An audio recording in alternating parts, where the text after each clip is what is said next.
No. I thought not.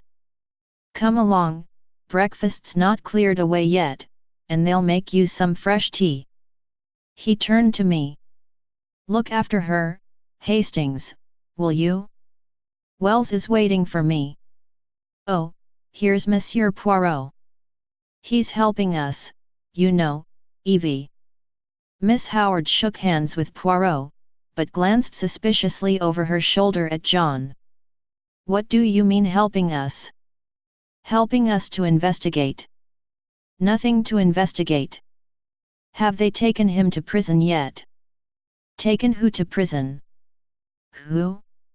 Alfred Inglethorpe, of course. My dear Evie, do be careful. Lawrence is of the opinion that my mother died from heart seizure.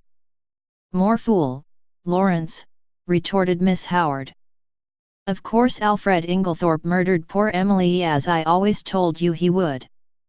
My dear Evie, don't shout so.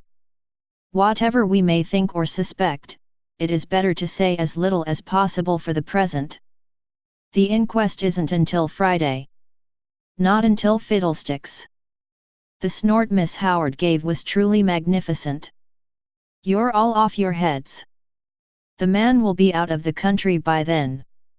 If he's any sense, he won't stay here tamely and wait to be hanged.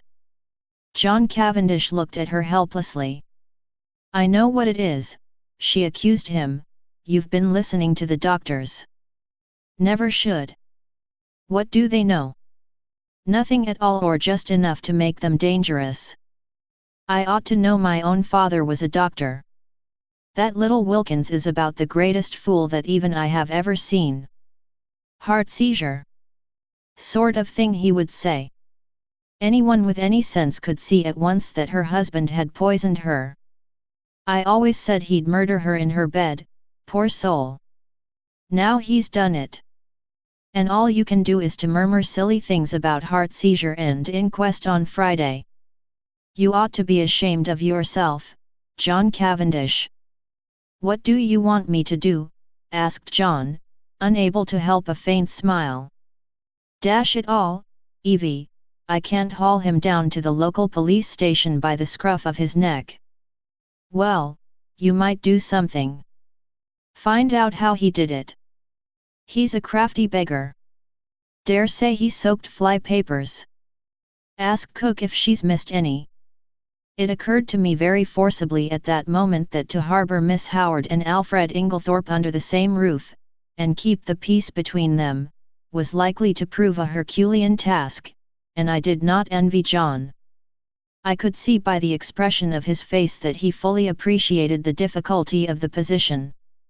For the moment, he sought refuge in retreat, and left the room precipitately. Dorcas brought in fresh tea.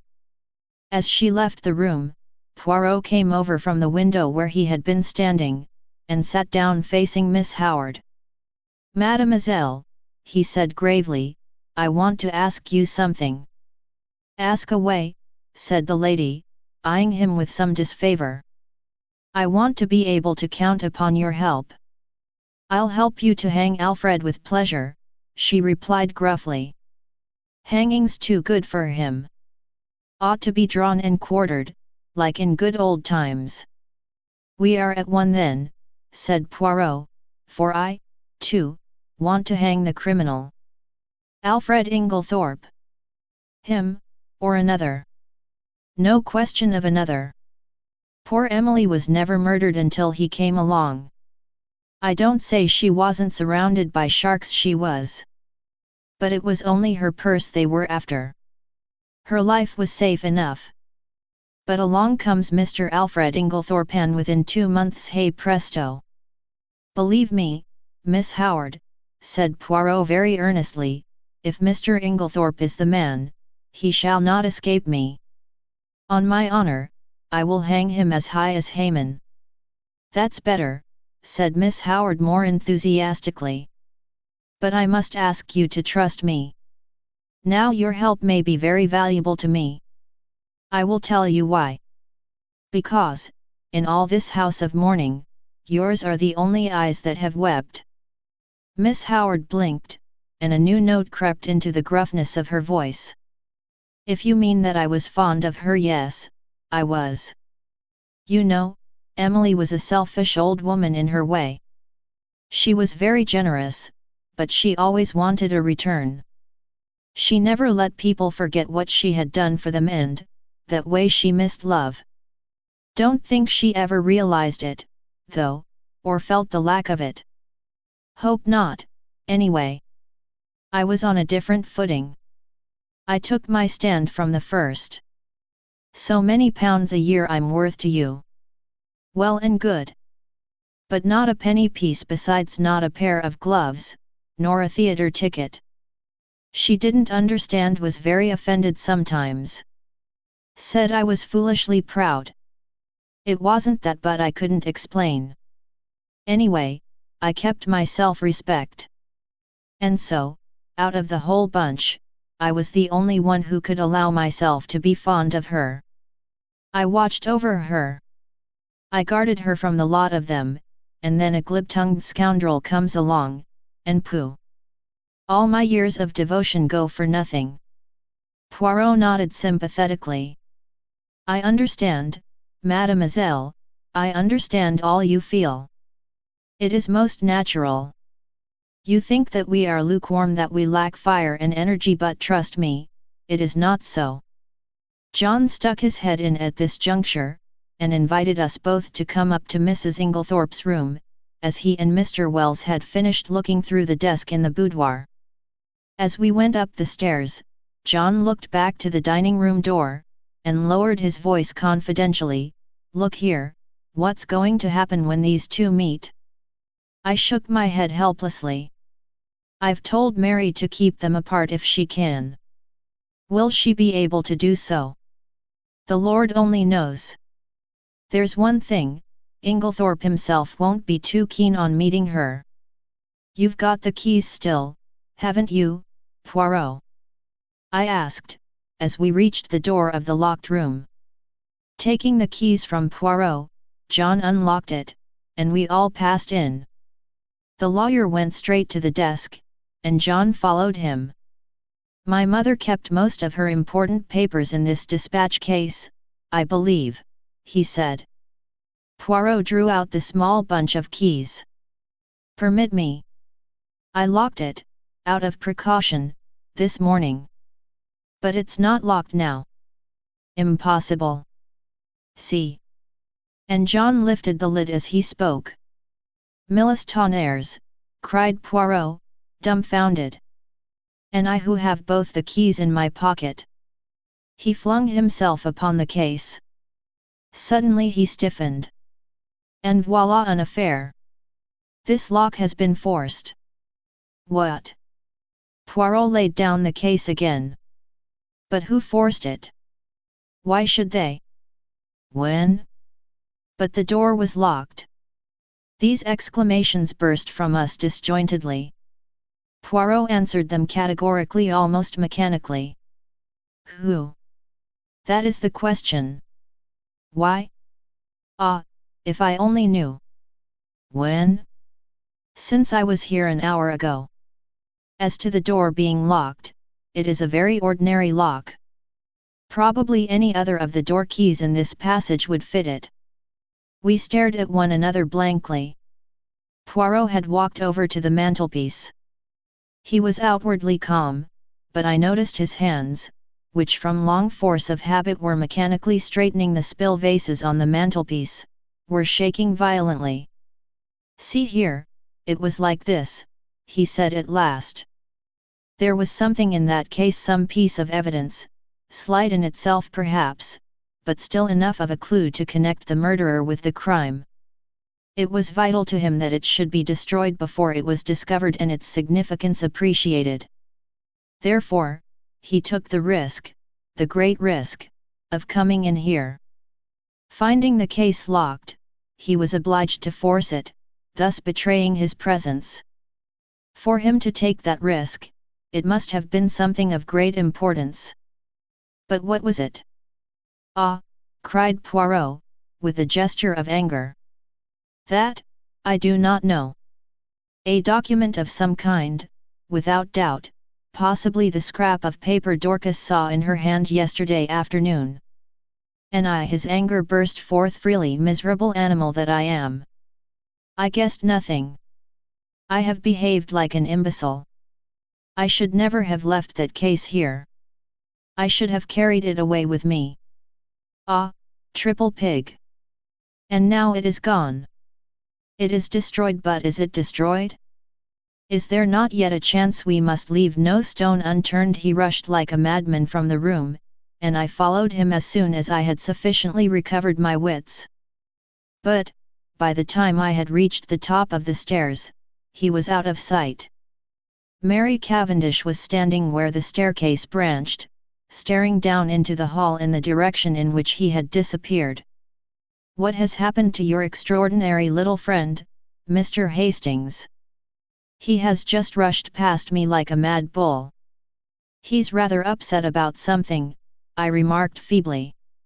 I really did not know how much Poirot would wish me to disclose. As I saw a faint smile gather on Mrs. Cavendish's expressive mouth, I endeavoured to try and turn the conversation by saying, "They haven't met yet, have they?" "Who?"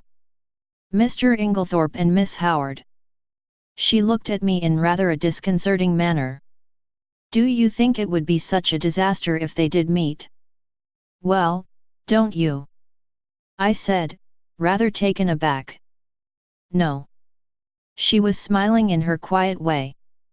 "I should like to see a good flare-up. It would clear the air. At present we are all thinking so much, and saying so little." "John doesn't think so," I remarked. "He's anxious to keep them apart." "Oh, John!" Something in her tone fired me, and I blurted out, "Old John's an awfully good sort." She studied me curiously for a minute or two, and then said, to my great surprise, "You are loyal to your friend. I like you for that. Aren't you my friend too?" "I am a very bad friend." "Why do you say that?" "Because it is true. I am charming to my friends one day, and forget all about them the next." I don't know what impelled me, but I was nettled, and I said foolishly and not in the best of taste, "Yet you seem to be invariably charming to Dr. Bauerstein." Instantly I regretted my words. Her face stiffened. I had the impression of a steel curtain coming down and blotting out the real woman. Without a word, she turned and went swiftly up the stairs, whilst I stood like an idiot gaping after her. I was recalled to other matters by a frightful row going on below. I could hear Poirot shouting and expounding. I was vexed to think that my diplomacy had been in vain. The little man appeared to be taking the whole house into his confidence, a proceeding of which I, for one, doubted the wisdom. Once again I could not help regretting that my friend was so prone to lose his head in moments of excitement. I stepped briskly down the stairs. The sight of me calmed Poirot almost immediately. I drew him aside. "My dear fellow," I said, "is this wise? Surely you don't want the whole house to know of this occurrence? You are actually playing into the criminal's hands." "You think so, Hastings?" "I am sure of it." Well, well, my friend, I will be guided by you." "Good. Although, unfortunately, it is a little too late now." "Sure." He looked so crestfallen and abashed that I felt quite sorry, though I still thought my rebuke a just and wise one. "Well," he said at last, "let us go, Monday Ami. You have finished here?" "For the moment, yes." "You will walk back with me to the village?" "Willingly." He picked up his little suitcase, and we went out through the open window in the drawing room. Cynthia Murdoch was just coming in, and Poirot stood aside to let her pass. "Excuse me, mademoiselle, 1 minute." "Yes," she turned inquiringly. "Did you ever make up Mrs. Inglethorpe's medicines?" A slight flush rose in her face, as she answered rather constrainedly, "No." Only her powders. The flush deepened as Cynthia replied, "Oh, yes, I did make up some sleeping powders for her once." These. Poirot produced the empty box which had contained powders. She nodded. "Can you tell me what they were?" "Sulfonal? Veronal?" "No, they were bromide powders." "Ah. Thank you, mademoiselle, good morning." As we walked briskly away from the house, I glanced at him more than once. I had often before noticed that, if anything excited him, his eyes turned green like a cat's. They were shining like emeralds now. "My friend," he broke out at last, "I have a little idea, a very strange, and probably utterly impossible idea. And yet it fits in." I shrugged my shoulders. I privately thought that Poirot was rather too much given to these fantastic ideas. In this case, surely, the truth was only too plain and apparent. "So that is the explanation of the blank label on the box," I remarked. "Very simple, as you said. I really wonder that I did not think of it myself." Poirot did not appear to be listening to me. "They have made one more discovery, la Basse," he observed, jerking his thumb over his shoulder in the direction of Styles. "Mr. Wells told me as we were going upstairs." "What was it?" "Locked up in the desk in the boudoir, they found a will of Mrs. Inglethorpe's, dated before her marriage, leaving her fortune to Alfred Inglethorpe. It must have been made just at the time they were engaged. It came quite as a surprise to Wells and to John Cavendish also. It was written on one of those printed will forms, and witnessed by two of the servants, not Dorcas." "Did Mr. Inglethorpe know of it?" "He says not." "One might take that with a grain of salt," I remarked skeptically. "All these wills are very confusing. Tell me, how did those scribbled words on the envelope help you to discover that a will was made yesterday afternoon?" Poirot smiled. "Monday ami, have you ever, when writing a letter, been arrested by the fact that you did not know how to spell a certain word?" "Yes, often." "I suppose everyone has." "Exactly. And have you not, in such a case, tried the word once or twice on the edge of the blotting paper, or a spare scrap of paper, to see if it looked right?" "Well, that is what Mrs. Inglethorpe did. You will notice that the word possessed is spelt first with one S and subsequently with two correctly. To make sure, she had further tried it in a sentence, thus, 'I am possessed.' Now, what did that tell me? It told me that Mrs. Inglethorpe had been writing the word possessed that afternoon, and, having the fragment of paper found in the grate fresh in my mind, the possibility of a will, a document almost certain to contain that word, occurred to me at once. This possibility was confirmed by a further circumstance. In the general confusion, the boudoir had not been swept that morning, and near the desk were several traces of brown mold and earth. The weather had been perfectly fine for some days, and no ordinary boots would have left such a heavy deposit. I strolled to the window, and saw at once that the begonia beds had been newly planted. The mold in the beds was exactly similar to that on the floor of the boudoir, and also I learnt from you that they had been planted yesterday afternoon. I was now sure that one, or possibly both of the gardeners, for there were two sets of footprints in the bed, had entered the boudoir, for if Mrs. Inglethorpe had merely wished to speak to them she would in all probability have stood at the window, and they would not have come into the room at all. I was now quite convinced that she had made a fresh will, and had called the two gardeners in to witness her signature. Events proved that I was right in my supposition. That was very ingenious, I could not help admitting. I must confess that the conclusions I drew from those few scribbled words were quite erroneous. He smiled. You gave too much rein to your imagination.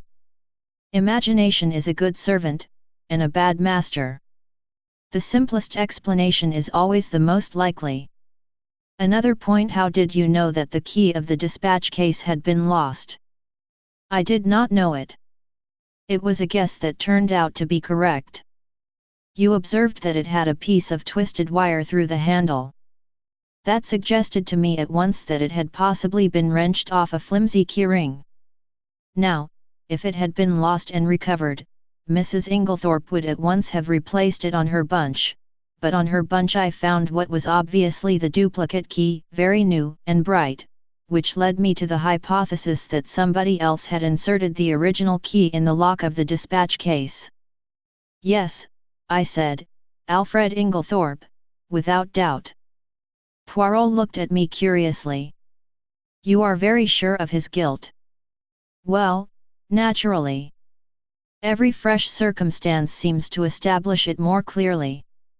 On the contrary, said Poirot quietly, there are several points in his favor. Oh, come now. Yes. I see only one. And that? That he was not in the house last night. Bad shot, as you English say. You have chosen the one point that to my mind tells against him. How is that? Because if Mr. Inglethorpe knew that his wife would be poisoned last night, he would certainly have arranged to be away from the house. His excuse was an obviously trumped-up one. That leaves us two possibilities: either he knew what was going to happen or he had a reason of his own for his absence. And that reason? I asked skeptically. Poirot shrugged his shoulders. How should I know? Discreditable, without doubt. This Mr. Inglethorpe, I should say, is somewhat of a scoundrel, but that does not of necessity make him a murderer. I shook my head, unconvinced. We do not agree, said Poirot. Well, let us leave it. Time will show which of us is right. Now let us turn to other aspects of the case. What do you make of the fact that all the doors of the bedroom were bolted on the inside? Well, I considered. One must look at it logically. True. I should put it this way.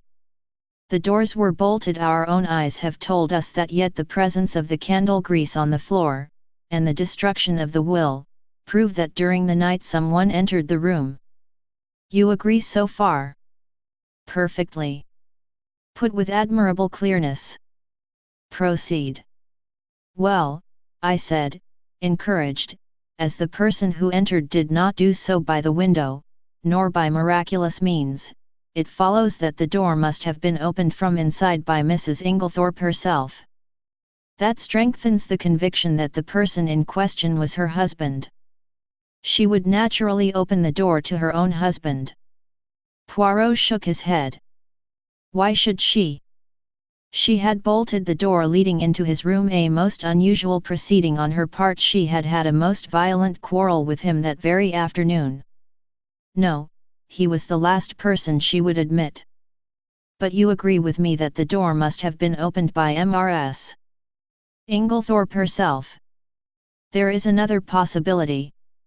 She may have forgotten to bolt the door into the passage when she went to bed, and have got up later, towards morning, and bolted it then. Poirot, is that seriously your opinion?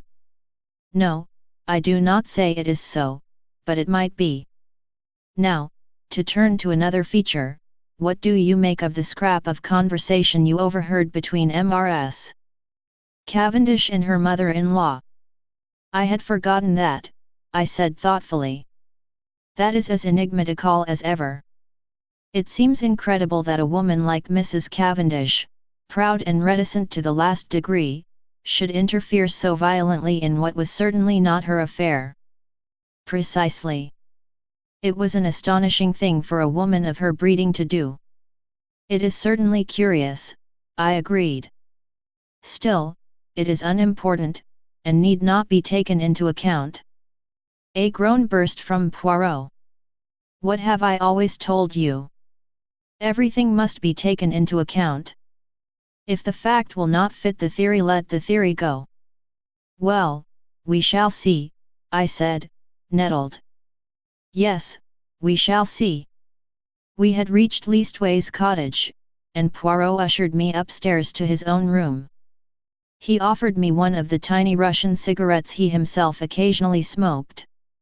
I was amused to notice that he stowed away the used matches most carefully in a little china pot. My momentary annoyance vanished. Poirot had placed our 2 chairs in front of the open window which commanded a view of the village street. The fresh air blew in warm and pleasant. It was going to be a hot day. Suddenly my attention was arrested by a weedy-looking young man rushing down the street at a great pace. It was the expression on his face that was extraordinary, a curious mingling of terror and agitation. "Look, Poirot!" I said. He leant forward. "Tiens," he said. "It is Mr. Mace, from the chemist's shop. He is coming here."